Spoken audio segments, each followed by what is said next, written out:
கூடி கலையும் சாயல்குடி மாநகரில் உங்களது இழந்த உரிமைகளை மீட்டெடுக்க ஒரு வாய்ப்பாக அமைந்துள்ளதுதான் இந்த சட்டமன்ற தேர்தல். இந்த தேர்தலை பயன்படுத்தி நம் இழந்த உரிமைகளை மீட்டெடுக்க ஒரு வாய்ப்பாக அமைந்திருக்கிறது. அதை உணர்ந்து நீங்கள் தெளிவு பெற வேண்டும். நமது கிராமங்கள் தோறும் அடிப்படை வசதிகள் எந்தளவு செய்யப்பட்டுள்ளது என்பதை நன்கு தெரிய வேண்டும்.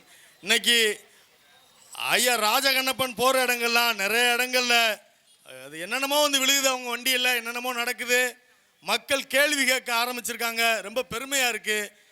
நீங்கள் அப்படி தான், அது யார் தப்பு பண்ணாலும் சரி, நாளைக்கு நாம் தமிழர் கட்சியே ஆட்சி அமைச்சதுக்கு அப்புறம் கொடுத்த வாக்குறுதியிலிருந்து ஒரு நூல் தவறி இருந்தாலும் நீங்கள் எதிர்த்து கேள்வி கேட்கணும். அந்த தைரியம் உங்களுக்கு இருக்குது, அந்த உரிமை உங்களுக்கு இருக்குது அப்படிங்கிறத நீங்கள் உணரணும். நீங்கள் தான் எஜமானர்கள், மக்கள் தான் எஜமானர்கள். அரசியல்வாதிலாம் பெரிய இவனும் கிடையாது. என்ன கொள்ளையடிச்சு காசு அதிகமாக களவாண்டு வச்சிருக்கனால அவன் வந்து பெரிய மாட மாளிகையில் வாழ்ந்துக்கிட்டு இருக்காங்களே தவிர யாரும் இங்கே பெரிய ஒரு வானத்திலேருந்து பொத்துக்கிட்டுலாம் வந்துடல. அவனும் 10 மாதம், நீனும் 10 மாதம். நீனும் ஓட்டு போடுறான், அவனும் ஓட்டு போடுறான். உன்னோட ஓட்டை வாங்கி அவன் அதிகாரத்தில் இருக்கான், உன்னை ஆள்றான். அவ்வளோதான். மக்கள் ஒன்னே ஒன்று மட்டும் நல்லா தெரிஞ்சுக்கங்க. நம்ம வந்து வெறும் ஓட்டு போடக்கூடிய வாக்காளர்கள் மட்டும் கிடையாது. அடுத்த வாழ்க்கையை தீர்மானிக்கக்கூடிய அதிகாரமும் உங்களிடம் தான் இருக்கு. திரும்பவும் நீங்கள் திமுகவுக்கோ அதிமுகவுக்கோ ஓட்டு போட்டு இறைவன்கிட்ட பாவ கணக்கை ஏற்றிடாதீங்க. உண்மையாக சொல்கிறேன். நிறைய இடங்களில் பார்க்கும் பொழுது அப்படியே மக்கள்லாம் குடிச்சிட்டு, இப்போ செத்த முன்னாடி கூட கொஞ்ச நேரத்துக்கு முன்னாடி கூட இங்கே ஒருத்தர் குடிச்சிட்டு ஆடிட்டு இருந்தார். அந்த ஆளை ஆடுறதை பார்க்கும்போது அவன் மனைவியோ அவன் குழந்தைகளோ அவன் சொந்தக்காரங்க பார்த்தாங்கன்னா அவனுக்கு எவ்வளோ அவமானமாக இருக்கு. இவ்வளோ பெரிய சாயல்குடி நகரில் குடிச்சிட்டு குண்டியில் ஒரு வேட்டி இல்லாமல் தூக்கி கையில் குடிச்சிக்கிட்டு ஆடுறான்னா அவன் தன்னிலே மறந்துட்டான். அவனுக்கு என்ன தெரியும்? அவன் தான் கெடுக்கிறது. பச்சை பிள்ளையில குழந்தையில பெத்த தாய் எது தாரம் எதுன்னு தெரியாம நிலை தடுமாறி போறது காரணம் இந்த மாதிரி போதை தான். இந்த போதையை வித்தது யாரு? சாராய வியாபாரி ஸ்டாலின். கஞ்சா, தமிழகம் முழுவதும் கஞ்சாவை வியாபாரம் செய்வது இந்த கருணாநிதி குடும்பம் தான். கஞ்சாக்களை வியாபாரம்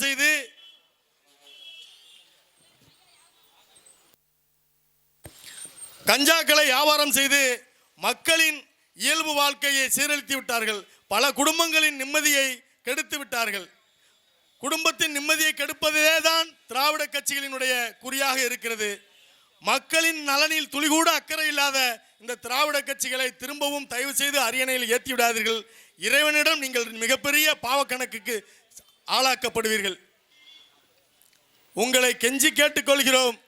நீங்கள் 15 ஆண்டு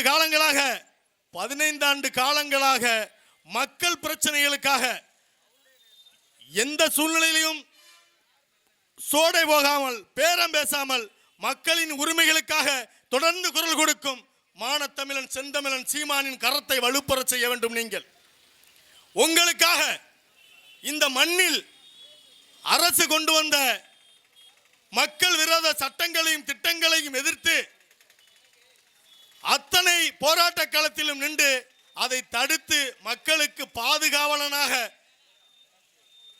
மக்களுக்காக நின்றவன் அண்ணன் செந்தமிழன் சீமான்.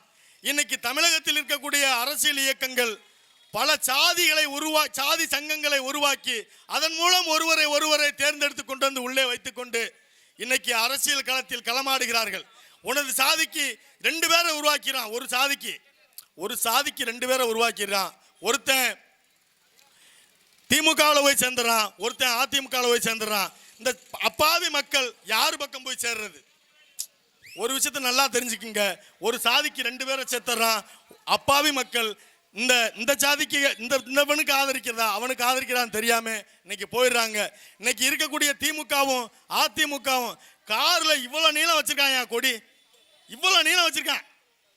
தனியா தமிழ்நாட்டு அரசியல் களத்தை தனியா நின்று சந்திக்கக்கூடிய தன்மான உள்ள தமிழன் அண்ணன் செந்தமிழன் சீமான் மட்டும்தான். 29 இயக்கங்களை ஒன்னாக கூட்டிக் கொண்டு தேர்தல் களத்தில் தனியா நின்று நான் புடுங்கி தள்ளுறேன்னா நீ என்ன அவ்வளவு பெரிய புடுங்கியா? தனியா நின்றா, தனியா வந்து நில்லு. தனியா வந்து நின்று மக்கள் சந்திக்க முடியாது. அதனாலதான் நீ சாதிக்கு 2 பேரை பிடிச்சு கொண்டு வச்சு ஒரு ஊர்லயும் நம்ம சாதிக்காரன் அங்க போயிருக்கான இவன் சண்டை போட முடியாதுங்கிற சூழ்நிலையை உருவாக்குற, மக்களை கேள்வி கேட்க முடியாத இடத்துல உண்டி நிர்பந்தப்படுத்துற. தயவு செய்து மக்களின் நிலனில் அக்கறை கொண்டுள்ள அண்ணன் செந்தமிழன் சீமானின் கரத்தை வலுப்பெற செய்யுங்கள். நமது பெண் பிள்ளைகள் பாதுகாப்பாக இருக்க வேண்டுமா? நீங்கள் ஆதரிக்க வேண்டியது அண்ணன் சீமானையும் நாம் தமிழர் கட்சியை மட்டும்தான். நாளை நமது தலைமுறை நிம்மதியாக வாழணும்னாலும் நீங்க ஆதரிக்க வேண்டியது நாம் தமிழர் கட்சி தான். திரும்பவும் சொல்றேன், இந்த கஞ்சா வியாபாரி கருணாநிதி குடும்பத்துக்கு நீங்க வாக்களிச்சீங்கன்னா தமிழ்நாடு கெட்டு குட்டிச்சரா போகும். இங்க நின்று ஆடுனது மாதிரி தெருவெல்லாம் ஆடுவான், குடித்து விட்டு வீதியில் கிடப்பான். உங்கள் பிள்ளைகள், உங்களுடைய கணவன், உங்களுடைய தம்பி, உங்க அண்ணன் குடிச்சிட்டு ரோட்ல கிடக்கும் போது உங்களுக்கு எவ்வளவு வேதனையா இருக்கும்? உன் சொந்தக்காரன் பார்க்கும்போது எவ்வளவு வேதனையா இருக்கும்? இதே வேதனைய கருணாநிதி மகன் ஸ்டாலின் குடிச்சிட்டு ரோட்ல கிடந்திருந்தா கருணாநிதி மனது எவ்வளவு வேதனைப்பட்டிருந்திருக்கும்? அன்னைக்கு நிறுத்தியிருப்பான்டா, பூர்ண மதுவுக்கு கொண்டு வந்து தமிழகத்தில் மதுவே இல்லாத தமிழகமா உருவாக்கி இருப்பான். திராவிட கட்சிக்கு வாக்களிச்சிடாதீங்க. ஏன்னா நீங்க எங்களுக்கு கூட ஓட்டு போடுங்க, நான் கேட்க மாட்டேன். அவங்களுக்கு போற்றாதிய, தமிழ்நாட்டை சீரழிச்சிடாதிய, அந்த பாவத்தில் பங்கெடுத்துறாதிய. திரும்பவும் சொல்றேன், நீங்க அதிமுகவுக்கும் திமுகவுக்கும் ஓட்டு போட்டு அந்த பாவத்தில் பங்கெடுத்துறாதிய. அந்த பாவம் உங்களை சும்மாவே விடாது. இந்த மண்ணை அழிச்ச பாவம் உங்களை சும்மாவே விடாது. இயற்கையை வெட்டி சீரழிச்சு சின்னவனமாக்கிட்டாங்க. இன்னைக்கு தமிழ்நிலம் வாழ்றதுக்கு தகுதி இல்லாத பூமியா மாறிக்கிட்டு இருக்கு. வீடெங்கும் ஒரு குடியாரனை உருவாக்கி வச்சிருக்கான், வேற ஒன்னும் செய்யல. அவனோட சாதனை என்னன்னா வீடெங்கும் ஒரு குடியாரனை உருவாக்கி வச்சிருக்கான். போதை இல்லாம இருந்தா நீ அறிவுள்ள தெளிஞ்சு கேள்வி கேட்டுருவ. இந்த அரசை பார்த்து நீ கேள்வி கேட்டுருவங்கிறதுனால உன்னை போதை மயக்கத்திலே வச்சிருக்கான். இன்னைக்கு வேணா பாரு, நாளையில இருந்து எவ்வளவு சாராய பாட்டில் வீட்டுக்கு அனுப்புறான்னு பாரு. என்ன அவன் சாராய வியாபாரி சாராய பாட்டில் அனுப்புவான், ஓட்டுக்கு எவ்வளவு பணம் கொடுப்பான். ஒருத்த மேலேயும் நடவடிக்கை எடுக்க முடியாதுன்னு தேர்தல் ஆணையம் ஒருத்த மேலே எடுக்காது. நேற்றே நரிப்பூர் பக்கமாக கொடுத்துட்டாங்களாமா ஓட்டுக்கு 1000 ரூபா. ஒருத்தனையும் தூக்கில் போடல.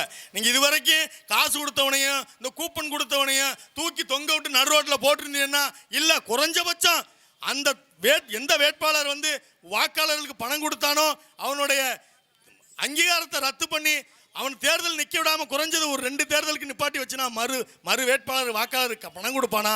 கொடுக்க மாட்டான். உங்களது வாக்கு புனிதமானது என்பதை உணருங்கள். 15 ஆண்டு காலங்களாக மக்கள் பிரச்சனைக்காக தொடர்ந்து குரல் கொடுக்கும் மான தமிழன் அண்ணன் செந்தமிழன் சீமானின் கரத்தை பற்றி கொள்ளுங்கள். நமக்கு இருக்கக்கூடிய, தமிழர்களுக்கு இருக்கக்கூடிய கடைசி வாய்ப்பு நாம் தமிழர் கட்சி தான் என்பதை உணருங்கள். இன்னொருவன் நமக்கு வந்து காப்பாற்றுறதுக்கு வரப்போவது கிடையாது. ஈழத்திலே இருந்தான் என் தலைவன் தேசிய தலைவர் பிரபாகரன். அவர் கரங்களை பற்ற தவறிவிட்டோம். தலைவன் கொடுத்த பெருங்கொடை அண்ணன் செந்தமிழன் சீமான். சீமானின் கரத்தை தவறவிட்டோமே ஆனால் இந்த தமிழர்கள் நிலத்தில் வாழ்வதற்கு தகுதியில்லாதவர்களாக ஆகிவிடுவோம். ஆகவே நீங்கள் அறிந்து தெளிந்து சிந்தனையோடு செயல்படுங்கள். நாம் தமிழர் கட்சியின் வெற்றி சின்னமான விவசாய சின்னத்தில் வாக்களித்து நாளைய தலைமுறையை வாழ விடுங்கள். இந்த பூமியை பாதுகாப்பாக வாழ்வதற்கு ஒரு வழிவகை செய்யுங்கள் என்று சொல்லி வாய்ப்புக்கு நன்றி கூறி விட